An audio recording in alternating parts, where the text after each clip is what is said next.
मेरे साथ बोलिए, भारत माता की, भारत माता की।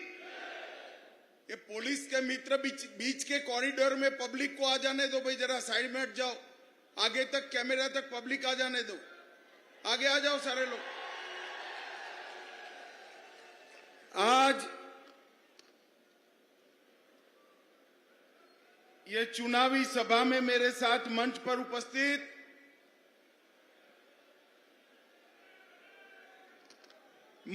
उपस्थित श्रीमान नायब सिंह सैनी जी,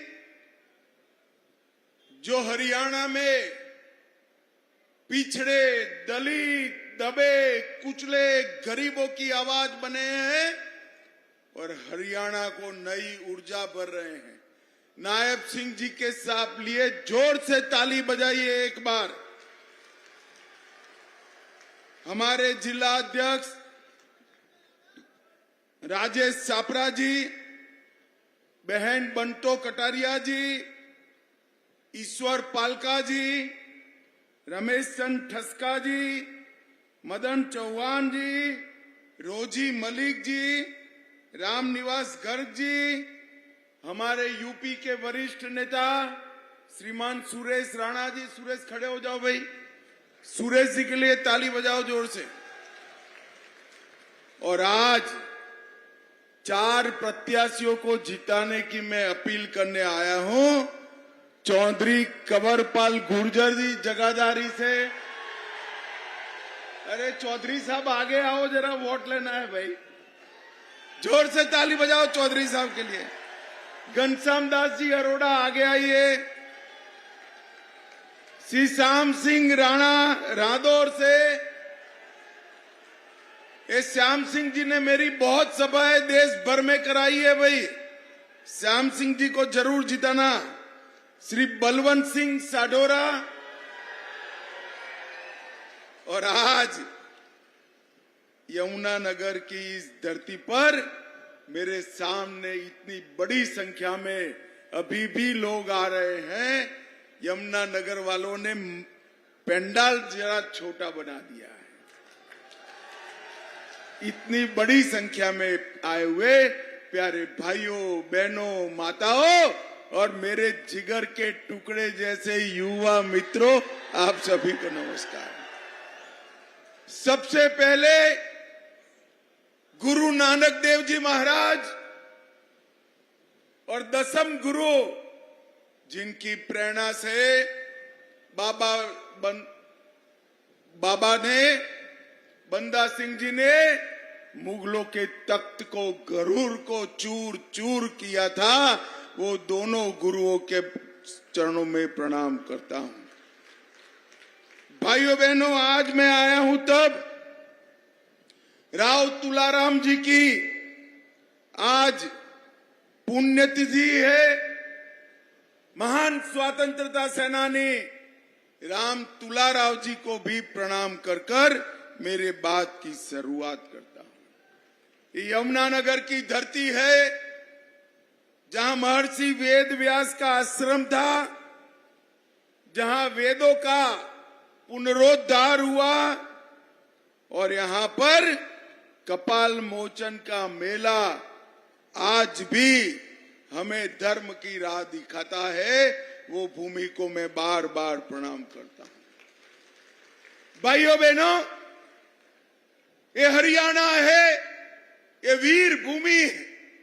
इतनी सारी माताएं यहां बैठी है। शायद हरियाणा में, मैं तो गुजरात से आता हूं, हमारे गुजरात तक कहते हैं कि सेना का हर 10वां जवान मेरे हरियाणा से आता है, हरियाणा से आता है। और हरियाणा की माताओं को, नौनिहालों को देश की रक्षा के लिए भेजती है, उनको पूरा देश प्रणाम करता है। मैं भी हरियाणा की माताओं को प्रणाम करता हूं। भाइयों बहनों, ये देश, ये हरियाणा किसानों का प्रदेश है, ये हरियाणा खिलाड़ियों का प्रदेश है। और आज मैं आया हूं तब कांग्रेस पार्टी को कहना चाहता हूं, 40 साल से वन रैंक वन पेंशन की मांग हरियाणा करता था। हमारे देश भर के सेना के जवान करते थे, मगर कांग्रेस नहीं मानती। आपने 2014 में मोदी जी को प्रधानमंत्री बनाया, वन रैंक वन पेंशन को 2015 में समाप्त करने का काम मोदी जी ने किया। लाखों करोड़ों रुपया सेना के जवानों के बैंक अकाउंट में डायरेक्ट गए, और एक कांग्रेस पार्टी आज भी जिस कश्मीर की सलामती के लिए हमारे जवानों ने शहादत दी, वो कश्मीर के लिए कश्मीर में जाकर नेशनल कॉन्फ्रेंस से क्या कह रही? वो कह रहे हैं कि धारा 370 समाप्त कर दी। भाइयों बहनों, मुझे बताओ, मोदी जी ने धारा 370 हटाई, उसको वो वापिस लाना चाहते हैं। मुझे बताओ हरियाणा वालों, धारा 370 वापिस आनी चाहिए क्या? अरे जोर से बोलो, आनी चाहिए क्या? एक कश्मीर जो है हमारा है या नहीं है? राहुल बाबा, तुम तो क्या, आपकी तीसरी पीढ़ी आ जाओ, धारा 370 नहीं हटने। ये कह रहे हैं जो आतंकवादी जेल में है, पत्थरबाज जेल में है, उनको छोड़ देंगे। मैं बताता हूं, जब तक भाजपा के एक बंदे में जान है, आतंकवाद को हरियाणा, पंजाब, कश्मीर में हम पनपने नहीं देंगे, पनपने नहीं देंगे। भाइयों बहनों, इन लोगों ने वोट बैंक की लालच के लिए तुष्टीकरण करने में कुछ बाकी नहीं छोड़ा। मुझे बताओ, ट्रिपल तलाक हटना चाहिए था या नहीं हटना चाहिए था? अरे जोर से बोलो जरा, हटना चाहिए था या नहीं हटना था? कांग्रेस पार्टी विरोध करती है। अयोध्या में राम मंदिर बनना चाहिए था या नहीं बनना चाहिए था? एक कांग्रेस पार्टी विरोध करती है। और भाइयों बहनों, मुझे बताओ, आतंकवाद देश से समाप्त होना चाहिए या नहीं होना चाहिए? ये वोट बैंक की लालच के कारण कांग्रेस पार्टी इसका भी विरोध कर रही है। मगर मैं कह कर जाता हूं, राहुल बाबा, कितना भी उछल कूद कर लो, देश का एजेंडा नहीं बदलेगा। अब मोदी जी के नेतृत्व में यही दिशा में देश चलने वाला है। ये कांग्रेस पार्टी अपने आप को दलितों की हितैषी बताती है, और अमेरिका जाकर राहुल गांधी अंग्रेजी में भाषण करते हैं कि विकास हो गया है, अब आरक्षण को समाप्त कर देंगे। एक और राहुल गांधी आरक्षण को समाप्त करने की बात कर रहे हैं, दूसरी ओर हमारे सैनी जी क्रीमी लेयर को बढ़ाकर आरक्षण देने की बात कर रहे हैं, देने की। ये फर्क है दो पार्टियों के बीच में। मैं आज कहकर जाता हूं, राहुल बाबा, कान खोलकर सुन लो, जब तक मोदी जी है, जब तक भाजपा का बच्चा बच्चा है, दलित, ओबीसी और एसटी के आरक्षण को हम हाथ नहीं लगाने देंगे, नहीं लगाने। भाइयों बहनों, हरियाणा के इस चुनाव में इस एक और भरोसेमंद भाजपा है, तो दूसरी ओर करप्ट कांग्रेस है।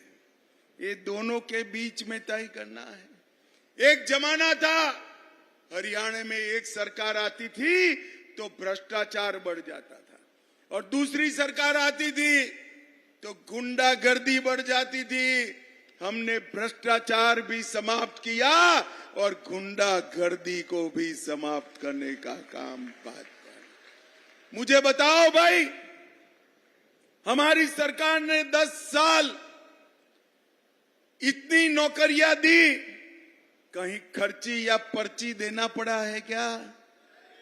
जरा जोर से बोलो, देना पड़ा है? ये कांग्रेस की सरकार में नौकरियां बांटने के काम कांग्रेस के दलाल करते थे। भारतीय जनता पार्टी की सरकार में डाकिया घर पर आकर अपॉइंटमेंट लेटर दे जाता है, डाकिया दे जाता है और ये कहते हैं हम 2 लाख नौकरियां देंगे। तो कांग्रेसियों की बाहें खिल गई है, वो तो गिनती लगाने लगे। 2 लाख नौकरी गुना 35 लाख कितना हुआ, वो बंटवारा होने लगा है। अरे कांग्रेसियों, शर्म करो, शर्म करो।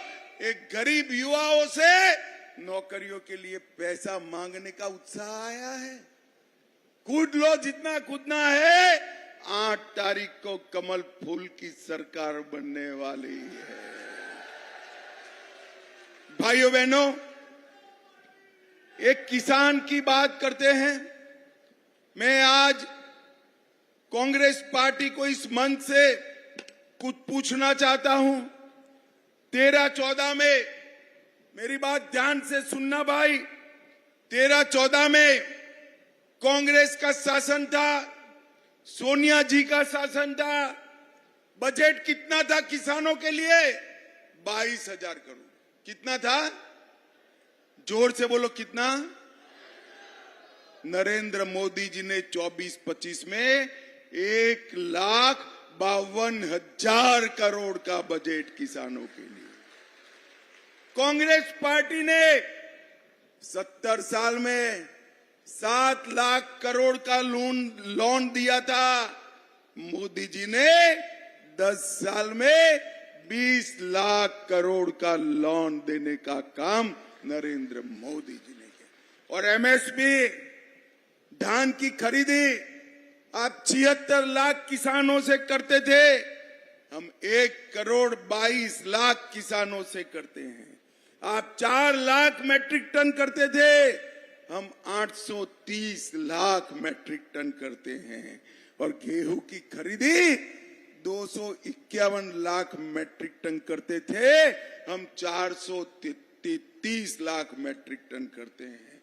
और भाइयों बहनों, मैं हरियाणा के मुख्यमंत्री नायब सिंह को बहुत बहुत बधाई देना चाहता हूं। पूरे देश में कश्मीर से कन्याकुमारी और गुजरात से बंगाल तक एकमात्र अपना हरियाणा ऐसा है जो 24 क्रॉप को एमएसपी पे खरीदने का काम करता है। 24 क्रॉप, बाजरा हो, जुआर हो, दलहन हो, तिलहन हो, हर एक क्रॉप एमएसपी पे खरीदने वाला एक ही मुख्यमंत्री है। सैनी जी जरा खड़े हो जाइए, जोर से ताली बजाओ सैनी जी के लिए। मैं पूछना चाहता हूं हुड्डा साहब, कांग्रेस का एक भी मुख्यमंत्री हो जो 24 क्रॉप खरीदता है तो हमें बताना जरा। और भाइयों बहनों, धान की एमएसपी कांग्रेस 1310 रखी थी, भाजपा ने 2300 करी और 8 तारीख के बाद 3100 करने का काम हम करने वाले हैं। भाइयों बहनों, ये किसान किसान करने वाले लोग किसानों के विरोधी है। वो हर बात में भ्रष्टाचार ढूंढते हैं। भाइयों बहनों, मैं आज यहां आया हूं, मुझे सुबह किसी पत्रकार का फोन आया कि अमित भाई क्या लगता है हरियाणा में? मैंने कहा भाई जीत तो जाएंगे, दौड़ धूप करनी पड़ेगी। 10 साल हो गए, लोगों को हमको देखने की आदत पड़ी है तो थोड़ा ज्यादा घूमना पड़ेगा। उन्हें कहा चिंता मत करो, कुछ नहीं होना है, आप जीत रहे हो। मैंने बोला क्या हो गया अभी? तो उसने कहा जहां एक अनार हो और 100 बीमार हो, वहां चुनाव नहीं जीता जा सकता। एक मुख्यमंत्री पद है। ये सुरजेवाला साहब ने नए कपड़े सिला दिए, शैलजा जी रूट कर उत्तराखंड गई है, अब बाकी तो छोड़ो, बड़े हुड्डा और छोटे हुड्डा में भी लड़ाई चल रही है भाई। बड़े हुड्डा और छोटे हुड्डा, अरे बाप बेटा लड़ रहा है भाई। हमारे यहाँ तो समय हुआ, मनोहर जी ने कहा मेरा टाइम हो गया, मैं निकलता हूं, और युवा मुख्यमंत्री को हमने बिठा दिया। कोई लड़ाई नहीं हुई, कोई लड़ाई नहीं। भाइयों बहनों, इनके टिकट वितरण में भी ढेर सारी लड़ाई। पहले हरियाणा की सरकारें जिस जिले से मुख्यमंत्री हो इसके लिए चलती थी, और आज पूरे हरियाणा के लिए चल रही है। पहले हरियाणा की सरकारें जो जाति का मुख्यमंत्री हो इसके लिए चलती थी। हमने 36 बिरादरी का विकास करने वाला सरकार देने का काम भारतीय जनता पार्टी ने किया। गरीब, युवा, किसान, महिला, मोदी जी ने जो 4 जातियां की है, चारों जातियों का विकास करने का काम भारतीय जनता पार्टी ने किया। भाइयों बहनों, अकेले यमुनानगर में 150 करोड़ से कालाअंब, साढौर, बराडा, शहादाबाद तक की सड़क और 11 राजमार्ग का उन्नयन स्वीकृत किया गया। 1200 करोड़ से करनाल यमुनानगर रेलवे लाइन और 22 करोड़ से यमुनानगर जगाधारी रेलवे स्टेशन का विकास भारतीय जनता पार्टी ने किया। और 3 नए रेलवे स्टेशन कलानौर, जगाधारी और दराजपुर भी स्थापित होने वाले हैं, जिससे सीधी रेल कनेक्टिविटी। 150 करोड़ रुपया यमुनानगर के 67,000 किसान लाभार्थियों को 6,000 रुपया भेजा है। आप सैनी जी को फिर से मुख्यमंत्री बना दो, ये 6,000 को हम 10,000 करने का काम करने वाले हैं। पीएम कृषि सिंचाई योजना 1700 हेक्टर उत्पादकता बढ़ाई। मेरी फसल मेरा ब्यौरा 50,000 किसानों का रजिस्ट्रेशन करा और 5500 किसानों के 12,000 एकड़ का सिंचाई बढ़ाने का काम किया। भाइयों बहनों, मोदी जी ने गरीब को घर दिया, शौचालय दिया, बिजली दी, गैस का सिलेंडर दिया। आज हरियाणा में एक भी घर गैस बगैर का नहीं है, मगर दाम थोड़े बढ़ गए गैस के। माता बहनें बताए बढ़े हैं ना? जरा बोलो, बढ़े हैं या नहीं बढ़े हैं? बढ़े हैं ना? अब चिंता मत करो, हमारे सैनी जी ने किया है कि आपको 500 रुपये से ज्यादा दाम नहीं देना पड़ेगा, नहीं देना। इलाज महंगा होता चला है, गरीबों को मोदी जी 5 लाख तक का इलाज मुफ्त कराते हैं। हमारे मुख्यमंत्री जी बड़े हृदय के हैं, उन्होंने कह दिया हमारा हरियाणा के पास काफी पैसा है, 5 लाख भले मोदी जी कराए, हम 10 लाख कराने का काम करें। और इसके साथ साथ 70 वर्ष की आयु से जितने भी बुजुर्ग, जो भी जाति के हो, कितनी भी इनकम हो, उसको और 5 लाख, मतलब घर में 15 लाख का इलाज मुफ्त करा दिया जाएगा। घुमंती जातियां, विधवाओं, अनुसूचित जातियों के लिए सिर्फ यमुनानगर में 3000 प्लॉट बांटे गए और हमने एक दमदार ओबीसी पिछड़ा समाज का मुख्यमंत्री नायब सैनी देने का काम भी हमने किया। और उन्होंने बैठते ही ओबीसी की क्रीमी लेयर की सीमा 6 लाख से 8,000 कर दी। वृद्ध पेंशन, दिव्यांग पेंशन, विधवा पेंशन 3,000 रुपया प्रति माह कर दिया। दलहन और तिलहन की खेती करने वालों को 4,000 एकड़ प्रोत्साहन राशि दी। अटल किसान मजदूर कैंटीन में 10 रुपये में भोजन दिया और सारे किसानों को 2000 रुपया एकड़ भेजने का काम किया बारिश के कारण। ताली बजाओ भाई जोर से। हमने तय किया है आने वाले 5 साल में 8000 मेगावाट का नया थर्मल पावर स्टेशन यमुनानगर में बनाएंगे। औद्योगिक बुनियादी ढांचे पर सब्सिडी देंगे। विश्वकर्मा महाविद्यालय बनाएंगे। माता और शिशु का स्वास्थ्य केंद्र यमुनानगर में बनाएंगे। सिविल अस्पताल में आईसीयू बनाएंगे। ओलंपिक की नर्सरी बनाएंगे। और माताओं बहनों जोर से ताली बजाना, सभी महिलाओं को प्रति माह 2100 रुपये का चेक आपके बैंक अकाउंट में आ जाएगा। आईएमटी खरखोदा की जगह 10 औद्योगिक शहर बनाएंगे। इसमें एक यमुनानगर में होगा। 24 फसलों को हम खरीदेंगे। 2 लाख युवाओं को बिना खर्ची बिना पर्ची सरकारी नौकरी देंगे और 5 लाख युवाओं को मासिक स्टाइपेंड वाली रोजगारी देने का काम भारतीय जनता पार्टी करेगी। सभी अस्पतालों में डायलिसिस और डायग्नोसिस मुफ्त करेंगे। 500 रुपये में सिलेंडर देंगे और बच्चियों को कॉलेज जाने के लिए स्कूटर लेने का काम भी भारतीय जनता पार्टी करेगी। भाइयों बहनों, हरियाणा से जितने भी अग्निवीर जाते हैं, ये राहुल बाबा डराते हैं ना आपको? डराते हैं या नहीं डराते हैं? ये झूठ बोलते हैं। जितने भी अग्निवीर वापिस आएंगे वो सबको हरियाणा सरकार और भारत सरकार पेंशन वाली नौकरी का गारंटी देती है। पेंशन वाली नौकरी का।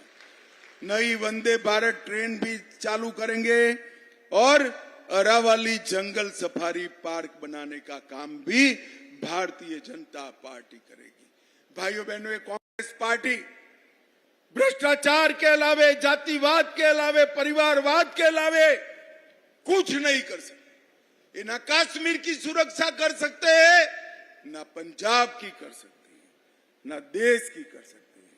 मोदी जी है जो पहले गोलीबारी होती थी ना, तो सरदार मनमोहन सिंह को ढूंढते ढूंढते 15 दिन हो जाते थे, क्योंकि वो कांग्रेस से थे। मोदी जी है अब घुसपैठ करते हैं तो 10 ही दिन में सर्जिकल स्ट्राइक और एयर स्ट्राइक कर कर उसके घर में घुसकर बम गिराने का काम करते हैं। इस देश को सुरक्षित रखना, आगे बढ़ाना, विकसित करना, किसान, दलित, पिछड़ा, आदिवासी, युवा और महिलाओं का विकास करना केवल और केवल भारतीय जनता पार्टी कर सकती है। मुझे बताओ भाइयों बहनों, 5 तारीख को कमल के निशान पर बटन दबाओगे क्या? अरे यार, ऐसे नहीं होता है। जोर से बोलो, दबाओगे? हमारे चारों प्रत्याशी आगे आओ भाई। हमारे चारे प्रत्याशियों को प्रचंड बहुमत से जिताओगे? हरियाणा में भाजपा सरकार बनाओगे? और भाई प्रचंड बहुमत से जिताना है तो ये 15-20 हजार लोगों से जीत जाओगे क्या? जीत जाओगे? जीत जाओगे? अरे मैं नहीं मानता भाई, मुझे भी गणित आता है, बनिए का बेटा हूं। इतने वोट से नहीं जीता है। क्या करोगे बताओ? एक आइडिया दूं? एक आइडिया दूं मैं? मगर करोगे तो देता हूं भाई। करोगे? पक्का बोलो, करोगे? सभा समाप्त होते ही 25 लोग हरियाणा के चाचा चाची, मामा मामी, बुआ फुआ, भाई भाभी, दोस्त भाभी, जो भी है, पड़ोसी है, 25 लोगों को फोन करना है कि भाजपा को 5 तारीख को कमल के निशान पर बटन दबाना है। मुझे बताओ, करोगे फोन? पक्का करोगे? तो मेरे साथ दोनों हाथ उठाइए, उठाइए दोनों हाथ। विजय के संकल्प की मुट्ठी भींचिए और प्रचंड आवाज से बोलिए, भारत माता की जय श्री राम, जय जय श्री राम, वंदे वंदे वंदे। बहुत बहुत धन्यवाद माननीय अमित शाह जी का हम सबको संबोधित करने के लिए। अमित शाह जी का जय श्री राम।